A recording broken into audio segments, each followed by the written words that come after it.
Okay, so this is the continuation of the part 4 of our lecture as promised. And before we start with the another topic, so ito yung sinasabi kong last time na video na hindi ko na-play dun sa part 1 nung part 4 na lecture. So ito po siya. Topics we are going to discuss. So we have here the directional or relationship terminologies that are also used in medical profession, especially sa atong mga radtech. So anterior, just like what I have discussed sa previous part 3, it is also ventral. So it is the front, okay? The front. The front or forward aspect of the body or the body part. Posterior is dorsal or back, or the back part of the body. Medial or mesial in some books towards the median plane or papunta sa gitna. So this is the median plane. For example, we have here, this is the median plane. So spine is medial to the kidney. So we have here the spine, for example, and the kidneys are here. So the spine is more medial or is medial, mas nasa gitna siya as compared sa kidney. Or for example, we have here the shoulder. So in this position, the shoulder is median, malapit siya sa gitna. Median or the shoulder is medial compared to the elbow. Okay? Or for, what else? For the elbow and the wrist. The wrist is medial compared to elbow. Pag sinabi nating medial, mas malapit siya sa gitna or nasa gitna siya. Okay? That is medial or medial. Lateral naman is the opposite of medial. So, yung sinasabi ko sa part 3 na lecture natin, tatlo yung definition ng lateral natin. Isa, yung lateral position, meaning nakatagilid yung patient or nakahiga siya from either left or right side. Yung isang lateral naman is projection. So, this one is position. Ang isang lateral is projection. So, ibig sabihin, yung X-ray beam natin will enter sa side, either left or right, and will exit to the other side, which is either left or right also. And the third meaning of lateral is this one. It refers to the directional term. It refers to the position away to the median plane or middle part of the body. As I have mentioned, lateral is the opposite of medial. So, eto halimbawa. Ito yung kidneys, ito yung spine, okay? So, yung example natin kanina is that spine is medial to kidney. Mas malapit yung spine sa middle compared sa kidney. Or, we can also say it the other way around. Kidney is lateral to spine. Okay? Or kidneys, pag marami, pag both, kidneys are lateral to spine. Okay? So, again, we can write it here. Spine is medial to kidneys. And then, pwede ring kidneys are lateral to spine. Okay? So, mag-opposite sila. Another term is proximal. Pag proximal naman is malapit sa point of origin. Again, yung pinagkaiba niya, proximal versus mesial or medial, is that ang medial malapit sa gitna or sa middle. Proximal is a point of origin or attachment. So, elbow is proximal to the wrist. So, yung point of origin natin is ito. Ito yung point of origin natin. So, yung elbow, mas malapit siya sa point of origin compared sa wrist. Or this one, yung tibia and fibula. Ito. Tibia is fibula compared to the knees. So, ito yung point of origin natin or point of attachment. So, knees are proximal. Pag both knees are proximal to the tibia and fibula. Okay? So, proximal is point of origin. Medial is the middle. So, opposite ng proximal is, can you guess? Okay, that's distal. Ito naman. So, distal. So, ito naman kanina, sabi natin, knees are proximal to tibia and fibula. Okay?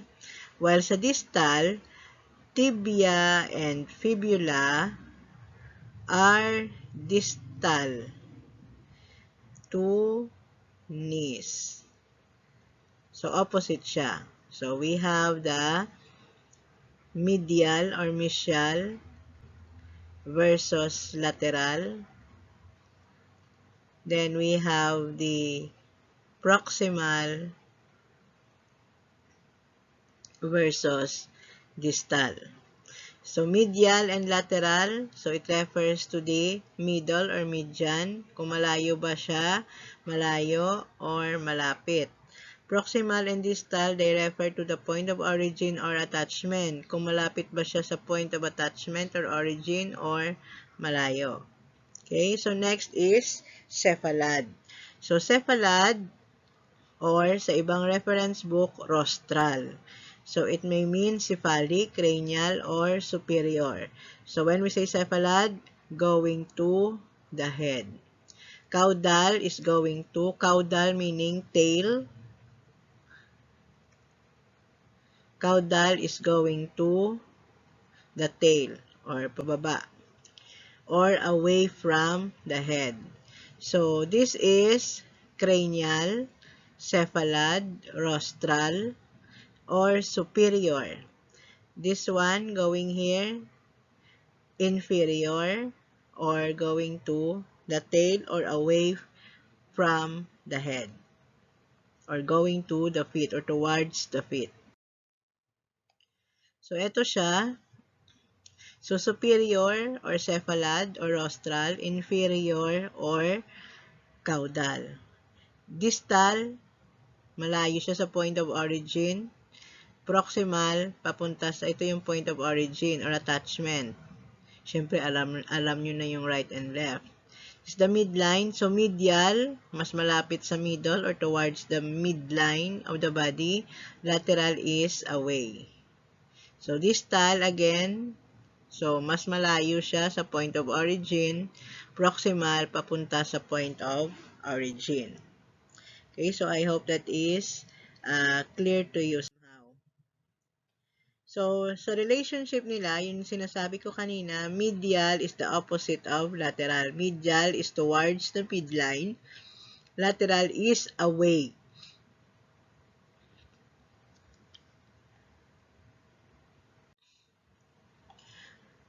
Proximal is towards or near that point of origin or attachment. Distal is away.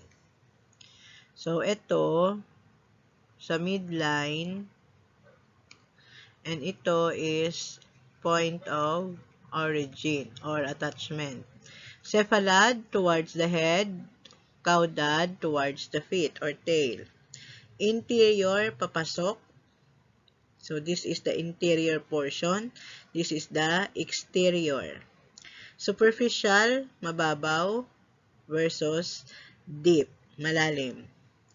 Ipsilateral, meaning the same side.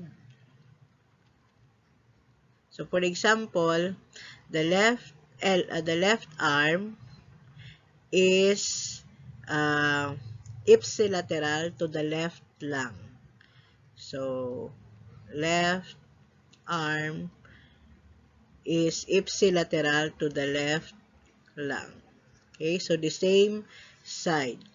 Contralateral is opposite side.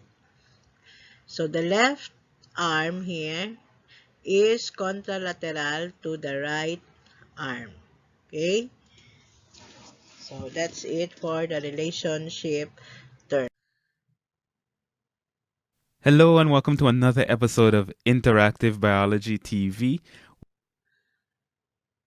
where we're making biology fun. My name is Leslie Samuel, and in this episode, episode 64, I'm going to be talking about the anatomical planes and spatial relationships in the human body. As we go into neuroanatomy, we're going to need to know these planes and the spatial relationships. So let's get right into it. Here we have the human body, and I want to talk about the three different types of planes that we have. First, we have the coronal or the frontal plane, and that's a vertical plane at a right angle to the cerebral axis, and you can see that plane here. And then if you go at a right angle to that, of course, we have the sagittal plane, which is a vertical plane, but it's parallel to the cerebral axis, and you can see that plane over here. Now we have a mid-sagittal plane, which means it goes through the midline, and you can see that plane over here in red. And then we have a parasagittal plane, which is just off the midline. So, for example, a parasagittal plane would go through, instead of the midline, let's say it goes through right about here. And that continues down, just like the mid-sagittal plane, but instead of going through the midline, it's just off the midline. So that's parasagittal. Then we have the horizontal plane or the transverse plane, which is parallel to the floor. Now let's look at some location terms in terms of spatial relationships between two parts of the body. If we're talking about something that's superior, that means it's above another part. If it's inferior, which would be the exact opposite, that means it's below another part.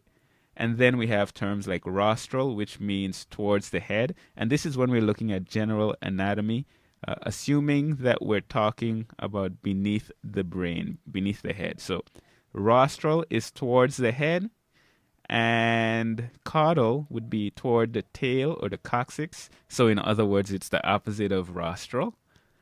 And then we have anterior, that's towards the front, or ventral is also towards the front. And then we have posterior or dorsal, and that's towards the back. So anterior and posterior are opposite. Dorsal and ventral are opposite terms also. We have a few more to go over, and that would be medial, which is towards the midline, and lateral, which is farther away from the midline, as you can see here. Then we have proximal, which is nearest to the point of origin, so it's closer to something. And distal means farther from the point of origin, so it's farther away from whatever that point of origin is. That's not illustrated in the picture over here, but I'm sure you get the point. Then we have ipsilateral, which is on the same side of the body, and the opposite of that would be contralateral, which is on the opposite side of the body. So for example, if we're looking at the right leg, so here we have the right leg, the ipsilateral arm would be the right arm. The contralateral arm, of course, would be the left arm. So ipsilateral means it's on the same side. Contralateral means it's on the opposite side of the body. Now, the interesting thing about these directions is what happens when the spinal cord enters the cranium and we get the brain. Because beneath the brain, or beneath the head, we said that rostral was towards the head and caudal was away from the head. Ventral or anterior is the front of the body. Dorsal or posterior is towards the back of the body. Now, when we get into the brain and we pass the midbrain region, which is this region over here, what happens is that there's approximately 100-degree bend. So in other words, it comes and it bends in that direction. And what we have then is dorsal being the top of the brain and ventral being towards the bottom of the brain, rostral being towards the front, rostral or anterior, caudal being towards the back or posterior being towards the back of the brain. And so you can see we have this shift. Instead of dorsal, ventral being towards the back and towards the front when we're beneath the brain, as we pass the midbrain region, dorsal now shifts to the top of the brain and ventral towards the bottom of the brain. So the ventral surface of the brain would be this surface here. The dorsal surface of the brain would be towards this surface. Caudal surface or the posterior surface of the brain would be this end, and the rostral or anterior surface of the brain would be towards this part here. Another way of looking at this is by looking at these little diagrams over here where we have rostral, caudal, ventral, and dorsal. But when we get above the brain, it's a little different. It shifts. Rostral is no longer going towards the top, but now that's going towards the front. Caudal towards the back, dorsal towards the top, and ventral towards the bottom of the brain. However, when it comes to superior and inferior, that stays the same. Superior means towards the top of the brain. Inferior means towards the tail or coccyx. So in other words, going.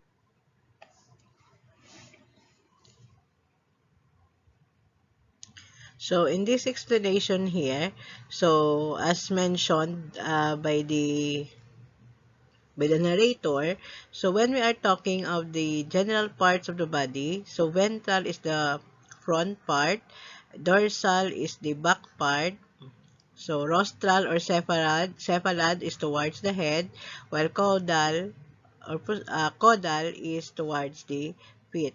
But since here sa brain, yung midbrain natin is dito lang siya, yung na-draw niya kanina. So, yung middle ng brain, so we're talking of the middle of the brain, parang you can just imagine it, parang nakadapa yung brain.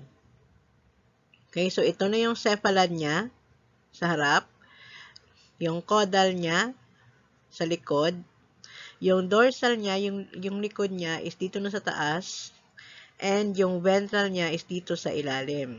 So, you can just imagine, compare mo sa body, parang nakadapa siya. Ito yung normal na directional terms. So, rostral towards the head, caudal towards the feet, ventral front, dorsal front.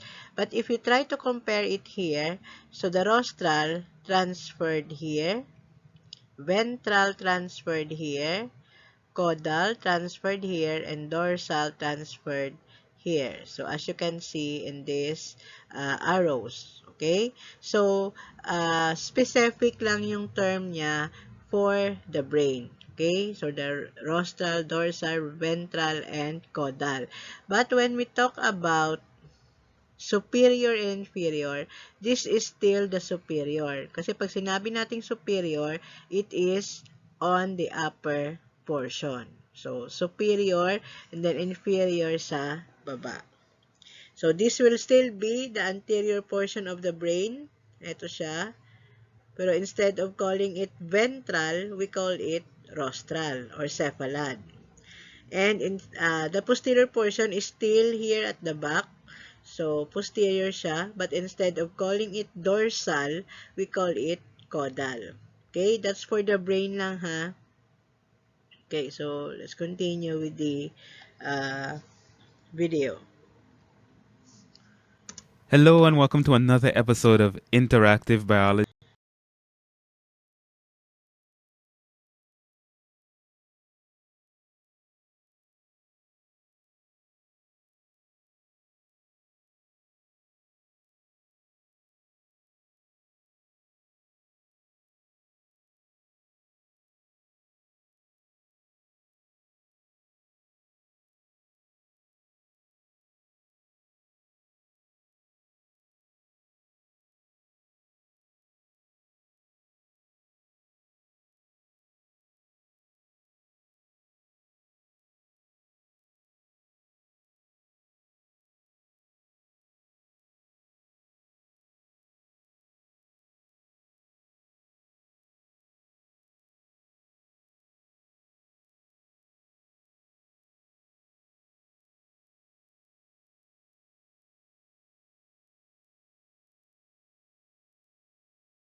So, yun na pala yung last ng video.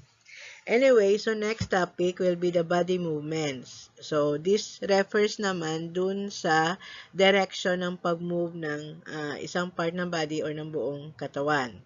So, flexion is the opposite of extension. So, flexion, the degree of the angle of the joints by bending. So, it is the opposite of extension. So, later I will show it to you. Extension is the increase. Sorry, this one is wrong. It is decrease. It's not decrease. So, decrease pag flexion, increase pag extension. Okay? So, it is the opposite of flexion. So, for example, if this arm here goes back, ito na lang. So, ito, yung angle niya is less or decrease. This is flexion. And then extension, so increase ang angle niya, that is extension. For eversion and inversion. So inversion, usually ginagamit siya na term for the movement of the foot or the feet. So inversion, tandaan lang, in is inward. Papasok sa loob. While eversion is outside or outward. Dorsiflexion naman, so it is a flexion, decrease, again, when we say flexion, decrease of angulation between the lower leg and the foot, so that the angle between the structures is less than or equal to 90 degrees. So later may picture po ako dyan. So, para mas maintindihan nyo yung inversion, eversion, and dorsiflexion. Next is abduction. Abduction is away. Tandaan nyo, parang na-abduct siya, kinidnap, di ba? Adduction is toward. So, ang pinagkaiba ng abduction sa extension,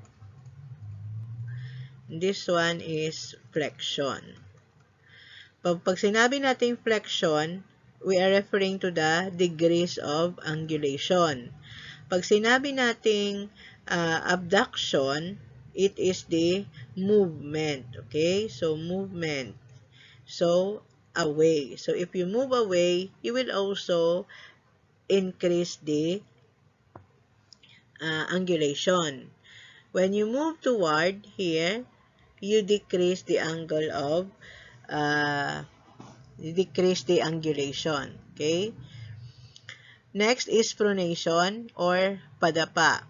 Turning onto one's stomach. So, you are lying on your stomach or turning the hand so the palm is down. So, yung hands nyo, ito-turn nyo siya downwards para maging prone na siya yung kanyang position. Supination, opposite of pronation. So, turning onto one's back, so nakahiga ka na, or turning the hand so the palm is facing forward. Rotation, so simple lang naman yan, self-explanatory. It is a circular movement around a specified axis. So, if you turn your feet like this one, that is rotation. Tilt, moving the body parts so the sagittal plane is not, so ito siya, naka-tilt siya. Kasi pag hindi siya naka-tilt, diretso dapat yung posisyon ng tao. Pag naka-tilt, so medyo naka-bend siya, so that the sagittal part, diba yung sagittal natin, ano nga yung dinidivide niya?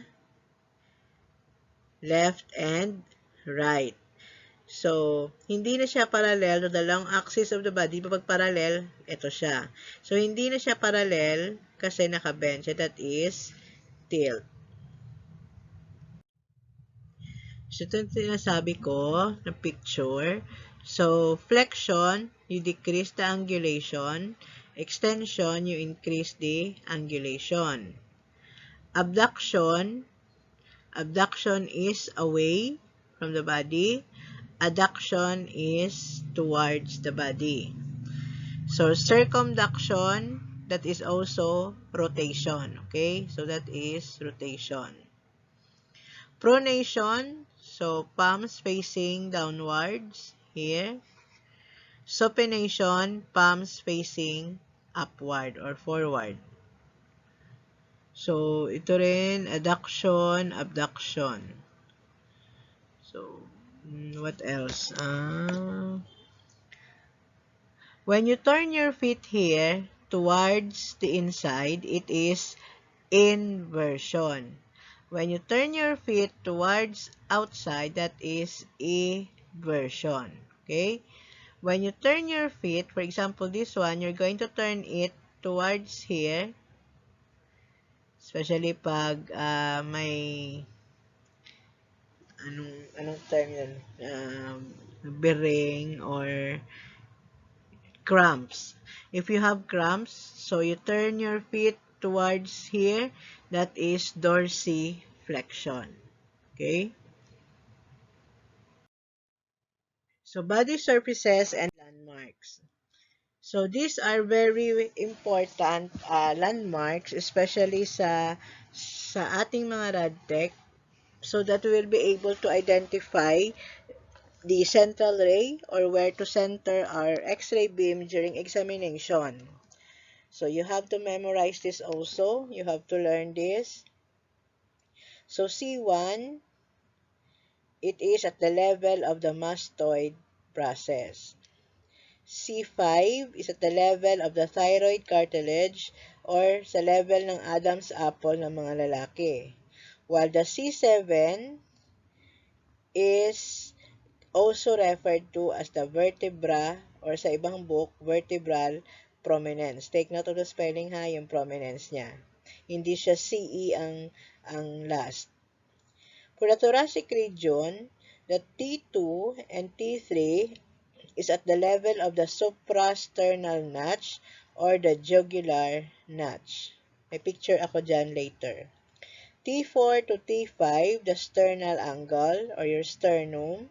T7 and T8, so nasa level siya ng inferior border or inferior angle of the scapula. T9, nasa level ng xiphoid process, so other term for xiphoid process is insiform. T10, we have here at the level of the xiphoid tip. So last time lumabas to sa board exam, anong level yung, saang level makikita yung xiphoid tip, so that is T10. Next, for the lumbar region, we have T12 to L3 are the kidneys. L1, the transpyloric plane. L3, the inferior costal margin. L3, L4, the umbilicus or the navel or yung pusod. Or umbilicus, navel, and the other term for that is omphalus. Okay. So, tatlo. Umbilicus, navel, or omphalus. So, take note also, iba yung umbilical cord sa umbilicus. So, cord yun. L4 is at the level of the iliac crest. For the sacrum and the coccyx, so S1 to S2, we have the ASIS. ASIS stands for anterosuperior iliac spine. So, if you have noticed here, ang sabi ko last time, or I think na-mention ko din, is that yung sacrum natin has only one bone. Pero, nung maliit pa tayo, so that is about, ang sacrum is about 3 to 5 bones. And later, it fused into one. So, actually, isa lang siya talaga. Pero may mga book pa rin na gumagamit ng S1, S2, S3.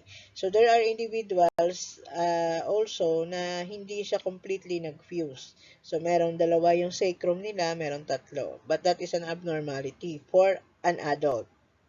And for coccyx, it is at the level of the symphysis pubis and as well as the level of the greater trochanter, which is the part of the femur. Okay, so these are the localization point or the surface landmarks that are based on vertebra.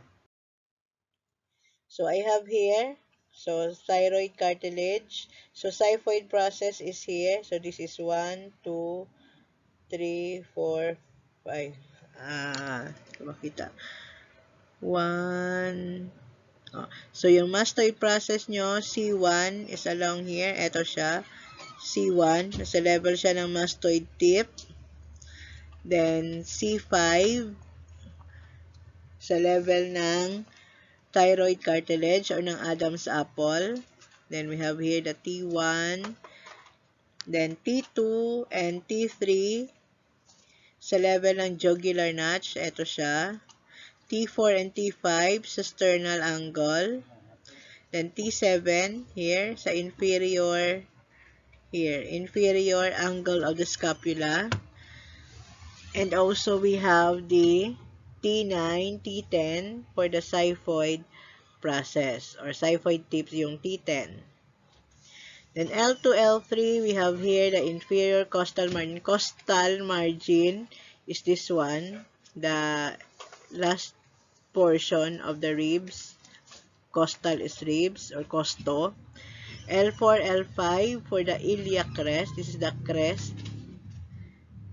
Iliac crest. Then S1 for the anterior superior iliac spine. Siya, anterior superior iliac spine. And also, coccyx here is at the level of the symphysis pubis as well as the greater trochanter. So, C7 here, we have the vertebral prominence. So, sa ibang book, vertebral prominence. Again, take note of the spelling. Then, T3, we have here the jugular notch. This portion here. So, C5, we have here, medyo nasa level siya ng thyroid cartilage. Ito, C5. And then, we have here, sa taas ng thyroid cartilage is the hyoid bone. Yung sinasabi kong bone, the only bone in the body na hindi siya connected sa ibang bone. And we have here the gonion. Ito yung angle of mandible. It's the gonion. Gonion is the angle of mandible.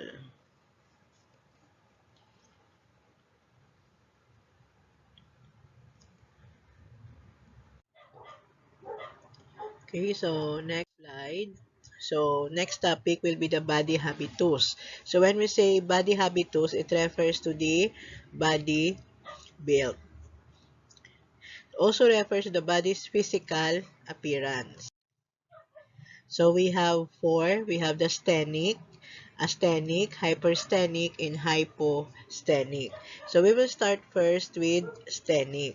So this is the athletic build or the average type of body. So ito yung mga normal body build. So this is similar to hypersthenic. So yung hypersthenic medyo mataba, hyper, but modified by elongation of the abdomen and thorax. So, medyo mahaba yung abdomen niya as well as the thorax. Yung portion dito, medyo mahaba yung trunk. So, trunk ha, or yung itong portion na to sa trunk. So, about 50% of the population is sthenic. So, 50% are average build. Next is hypersthenic. Body is large and heavy, mataba. Bony framework is thick. So, yung bones niya medyo thick siya, short, and wide. So, sa mga matataba, na tulad ko, syempre, our lungs and our heart are high. So, may picture ako later. So, to make you see kung ano ang pinagkaiba or difference ng different body habitus and bakit kailangan nating malaman yung body habitus. So, we have to learn this body habitus in order for us to position our patient correctly and as well as to position our film, our x-ray tube correctly. So, okay. So, for example, during chest x-ray, so, kailangan alam natin kung saan ilalagay yung cassette with film as well as yung central ray natin. Depende yan sa body habitus. So, for hypersthenic, so yung stomach is transverse. Medyo, instead of going downwards, medyo nakaganito siya. Peripheral colon. So, yung mga intestines niya, usually sa gilid. So, peripheral na sa gilid because this one is being occupied by the stomach. Gallbladder are high and lateral. So, yung gallbladder nasa medyo mataas siya at sa gilid, so lateral. And this is only composed of about 5% of population. But I think this is an old statistics. So, medyo dumadami na yung mga obese ngayon. Dumadami na kami. Dumadami na yung mga hypersthenic.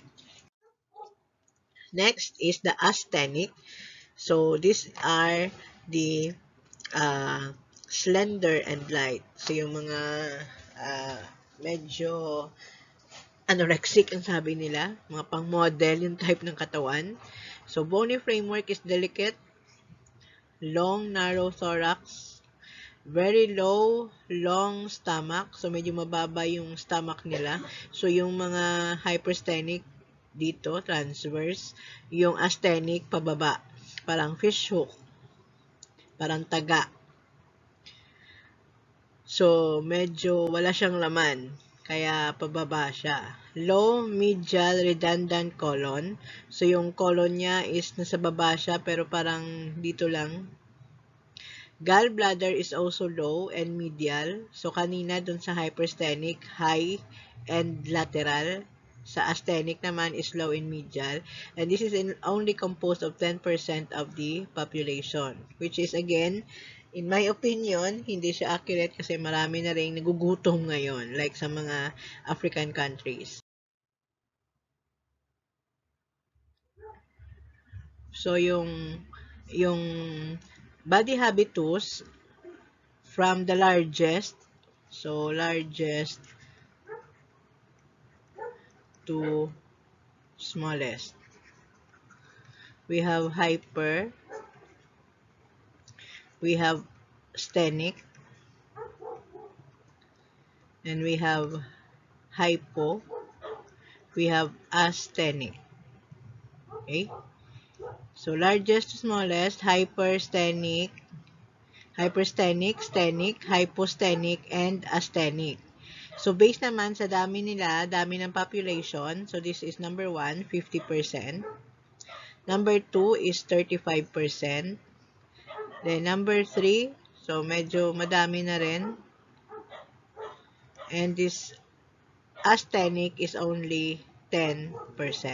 Okay? So, this is what I'm talking. So, this is 5%. So, sa iba, medyo mataas na rin yung hypersthenic or obesity. So, yung stomach is transverse. So, sthenic, ito yung normal na stomach. Sa hyposthenic, so, medyo pababa na siya, parang fish hook. This is, kulang siya, asthenic. So, asthenic to 10%. So, asthenic is 10%. So, yung mga colons niya, mostly, and dito. So, I stand corrected. Mali pala yung sinabi ko sa previous slide. So, based on population, this is number 1. This is number 2. And this is number 3. And yung pinakamababa is number 4, which is the hypersthenic. So, based naman dun sa mga colon, so yung hypersthenic, again, transverse ang stomach. Yung colon niya is peripheral. Then, we have here the sthenic. So, ito yung normal placement. Yung hyposthenic, so fish hook siya. So, medyo mababa rin ito. Yung asthenic, so almost sa baba lahat, pati na yung kanyang intestines. So, among the four, the sthenic and the hyposthenic, So they are more on average body types. Although this is the most average, pero eto, so payat siya pero hindi naman ganun kapayat. So they are the more average types, while hypersthenic and asthenic, so mataba and payat na payat, they are of extreme body types. So also, the contents of the body differ depende sa posisyon ng tao. Kung naka-erect, so kapag nakatayo, yung diaphragm lies in oblique position or plane in a level with the sixth costal cartilage anteriorly. So, ibig sabihin, kapag nakatayo yung isang tao, yung diaphragm niya is, teka. So, pag nakatayo yung person, yung diaphragm niya, parang nasa oblique position siya, and it is at the level of the sixth rib or the sixth costal cartilage in front anteriorly. Pag nakasupay naman yung person or yung patient natin, yung diaphragm niya is higher than the normal. So, for example, yung diaphragm ng patient, pag nakatayo is andito. And then, pag nakahiga siya, yung diaphragm niya will be here, 2 to 4 inches higher. Pag nakadapa yung patient, pag naka-prone, yung diaphragm niya is 2 to 4 inches din, pero lower. Okay? So, those are also important things to remember, especially again, during our positioning. Then we have the regions of the abdomen. So, these are theoretical divisions used by clinicians or doctors to help localize, identify, as well as diagnose the symptoms of the patients. So there are two main forms of categorization. The first, which is simpler and is mapped out by dividing the abdomen into 4 quadrants, while the second method divides it into 9 segments or 9 regions. So yung purpose of identifying, knowing, and understanding the divisions or theoretical divisions of the stomach, of the abdomen, is for us, or for doctors, and also for us as medical workers, to help us better understand and communicate with other clinicians or healthcare workers. So, pag sinabing the patient is having or feeling pain in the right upper quadrant, or the patient is having pain in the left in the left iliac region. So, parang alam mo na kung nasaan yon. Hindi lang siya basta abdomen lang. So, these are the 4 quadrants. So, we have the right upper quadrant here, which includes this portion here. The left upper quadrant, so it includes the stomach, the spleen, and then we have here the half of the transverse, and then we have the colons here, parts of the colons. We have the right lower quadrant and the left lower quadrant. So these are the simplest, but they are also not that very specific as compared to these 9 regions. So instead of dividing it into 4 quadrants, so some clinicians divided it into 9 regions. So we have here the right hypochondriac, the epigastric region at the center, the left hypochondriac. Then at the middle, we have the right lumbar, the umbilical region, which is the level of the navel or umbilicus, the left lumbar. So sa lowest portion, we have the right iliac, which is at the level of the iliac crest. Then we have here hypogastric region, and we have the left iliac region. So in this picture, these are the anatomy that can be seen or included in the right hypochondriac. We have the liver, the gallbladder, the right kidney, as well as a small intestine. So kasama siya dito. Pababa sa right lumbar, so part ng gallbladder, also part ng liver, and as well as the right colon. Sa right iliac, we have here the appendix here, and also the cecum. So, cecum here. For the epigastric region, it includes the stomach, again, parts of the liver also, the pancreas, which is at the center, the duodenum, part of the small intestine, the spleen, as well as the adrenal glands. For the left hypochondriac, it includes the spleen, parts of the spleen also, the colon also here, the left kidney, as well as the pancreas, part of the pancreas or the tail of the pancreas. In this portion, we have the body of the pancreas, body and the head. For the umbilical region, where am I? It includes the umbilicus or the navel or the omphalus, parts of the small intestine, as well as part of the duodenum. For left lumbar, we have the descending colon and the left kidney. And for the hypogastric region, we have the urinary bladder here at the center, the sigmoid colon, the female reproductive organs, the descending colon.